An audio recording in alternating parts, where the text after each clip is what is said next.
Welkom terug. Suid-Afrika het onlangs 'n lening van $1,5 miljard van die Wêreldbank bekom om vervalle vervoer en energie-infrastruktuur te pak. Thys gesels nou met Elizay Kutse, 'n gesertifiseerde finansiële beplanner van Everest Wealth. Dankie Elsa en welkom aan Elizay. Dankie Thys, lekker om weer terug te wees. Wel sê, ek dink jy sit hierdie sitplek lekker vol en ons waardeer jou kundigheid natuurlik. Maar vanoggend gaan ons 'n bietjie nuus gesels. Soos wat Elsa gesê het, ja, $1,5 miljard. So wat beteken dit vir Suid-Afrika natuurlik die Suid-Afrikaanse beleid rondom skuld en die druk wat dit op ons ekonomie kan plaas moontlik? Ja, so hierdie lening gee vir Suid-Afrika 'n groot fiskale ruimte. So dis eintlik broodnodig op die einde van die dag daarvoor. So die 3 jaar grasie tydperk wat die skuldterugbetalingsreël dan natuurlik is, verlig eintlik die staatsskuld se terugbetaling en dan sal dit stabiliseer oor die lang termyn. So dit stuur ook basies maar syne uit vir internasionale beleggers dat ons fiskale beleid bietjie meer, beter bestuur word op die einde van die dag, wat dan moontlik buitelandse beleggers lok na Suid-Afrika om hier te bestee. Ek het self wat die berig ook gelees en goeters en wat vir my interessant was is dat hulle gesê het ja, dit is juist vir infrastruktuur bietjie na Transnet se kant toe en natuurlik Eskom. Want ek dink ja, daar is baie belangrike elemente, jy weet, vir ons groeiende ekonomie.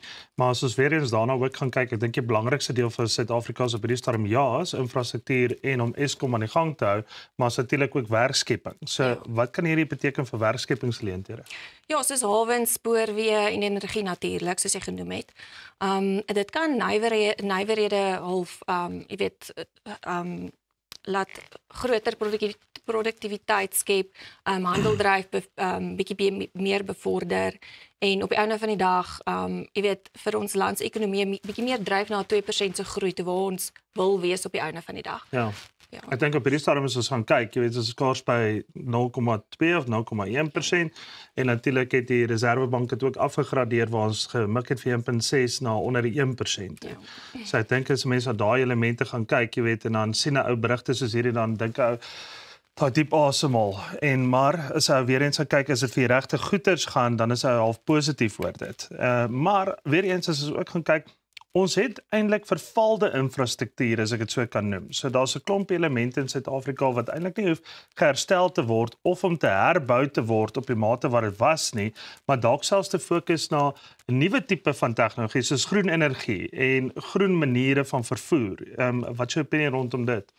Dus kyk, hierdie lening is eintlik die regering se manier om die verbintenis tot volhoubaarheid in hierdie tipe beleggingsstruktuur te fokus. So ons wil groei in die beer, ons wil langtermyn beleggings in die beer en buitelandse beleggers lok na Suid-Afrika. So op hierdie stadium, jy weet, as dit goed bestuur word, kan dit 'n goeie voordeel wees, maar jy weet, in ons land met die politieke invloed en goed is dit nogal 'n moeilike ding want jy weet, word dit goed bestuur in elk geval? Nee. So, jy weet, gaan dit 'n goeie effek hê? Op die einde van die dag is dit goed.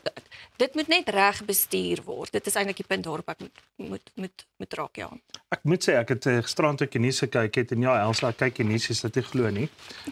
Maar op die 7 uur nuus het ek wel gesien, ja, daar was arrestasies geweest wat by die Transnet betrokke was. En waarvan onder andere Onnoy Singh was een van hulle wat ook gearresteer was, wat ook natuurlik die voormalige CFO was van Eskom, en wat betrek geword het selfs by Transnet. En slaaks genoeg is R50,000 se borgtog was toegestaan.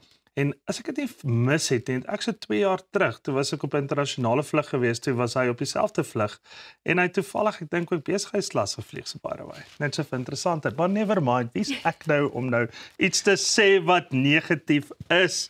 Kom ons gaan na artikel nommer 2 toe. So daar kyk ons wel 'n bietjie wat dryf die huidige wêreldwye beleggingsbelange en natuurlik skuldbeleggings van opkomende markte en hoekom sien ons dat sulke invloed van kapitaal na markte eintlik positief kan wees?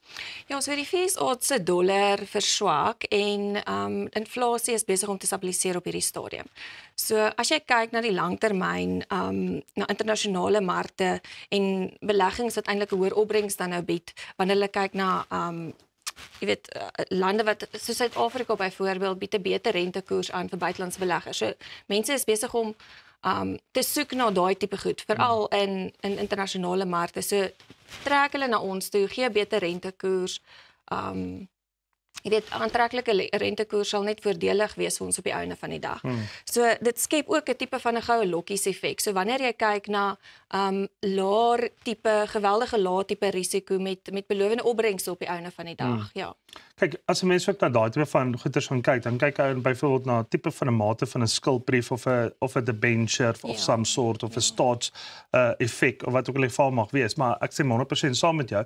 Maar as jy byvoorbeeld gaan kyk kredietgraderings, jy weet op hierdie skuldbriewe byvoorbeeld, is baie belangrik ook om daarna te gaan kyk. So Amerika het nou onlangs eintlik 'n negatiewe skuldafgradering gekry. Jy weet waar hulle gewoonlik 'n triple A is, dink ek hulle is nou 'n double A minus, as ek kan verkeerd wees, maar daar was definitiewe afgradering geweest, maar dan trek dit jou na ander lande toe, soos byvoorbeeld wat jy nou sê, dis al heel anders. Dan gaan hulle byvoorbeeld na ontwikkelende lande, soos Suid-Afrika, Brazil is baie wat so aantreklik ook, Ecuador, jy weet so meer na Suid-Amerika se kant toe, want die ouens gaan chase yields, soos wat jy sê die goue lokkies, maar nou basies jy weet gaan kyk ou byvoorbeeld, maar as daar iets soos dit in Amerika, jy weet wat my dan ook die hedge gee van die rand-dollar effek ensovoorts, maar as jy byvoorbeeld gaan kyk na Suid-Afrika, met 'n staatseffek van Suid-Afrika in 15 jaar bonds is baie aantreklik, maar weer eens dis 'n gryslys tipe van bond teen 'n junk status kredietgradering.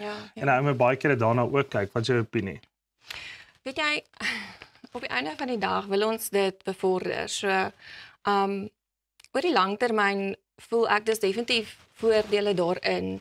Wanneer ons kyk na risikovertraging en al daai tipe goed. So kyk na jou horison, kyk na jou tydperk waarna jy moet belê. Weeg die risiko op. Daar is natuurlik politieke risiko ook, rentekoers, wisselvalligheid, opbrengswisselvalligheid. So hierdie is 'n definitiewe langtermyn opsie wat jy kan oorweeg. Dis nie 'n korttermyn vinnige ryks word tipe opsie nie. Maar ja. Maar as jy byvoorbeeld kyk om jou woorde aan te haal, jy weet die Goldilocks in die mark nou, jy weet in die goue lokkies. Is dit basies jy weet iets wat aantreklik is en is dit volhoubaar? Ek voel dit kan moontlik volhoubaar wees as dit reg bestuur word natuurlik. Ja. So dit is maar die hoofuitkoms van hierdie hele ding. So bestuur dit reg op die einde van die dag. Net soos jou portefeulje ook reg bestuur moet word. So belastingvoordele. Ek en jy is so slim. Okay, en ek gesels so lekker met jou, maar ons moet nou gaan. Okay, Els. Baie dankie Thys. Jou en Elizay se kennis is beslis besigheidsklas en glad nie rommelstatus nie. Jy kan ingeskakel bly want daar is nog baie om na uit te sien in vandag se program.